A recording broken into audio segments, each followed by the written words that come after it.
ছাত্র সমাজের প্রিয় সংগঠন বাংলাদেশ ইসলামী ছাত্র শিবিরের কেন্দ্রীয় ব্যবসায়ী শিক্ষা সম্পাদক রংপুর মহানগরীর সাবেক সভাপতি ছাত্রনেতা গোলাম জাকারিয়া বক্তব্য নিয়ে আসছেন। ছাত্রনেতা গোলাম জাকারিয়া। আউযু বিল্লাহি মিনাশ শাইতানির রাজিম। বিসমিল্লাহির রহমানির রহিম। 10 দলীয় নির্বাচনী ঐক্য সমর্থিত আজকের এই সমাবেশ রংপুর 3 আসনের রংপুরের প্রাণ কেন্দ্রে অবস্থিত আজকের এই সমাবেশে উপস্থিত সকল সংগ্রামী মেহমান এবং জনতা সবাইকে সংগ্রামী সালাম, আসসালামু আলাইকুম ওয়া রাহমাতুল্লাহ।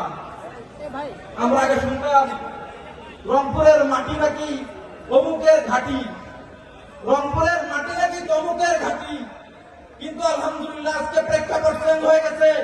আজকে রংপুরের মাটি এখন জামাত ইসলামের ঘাঁটি। রংপুরের মানুষকে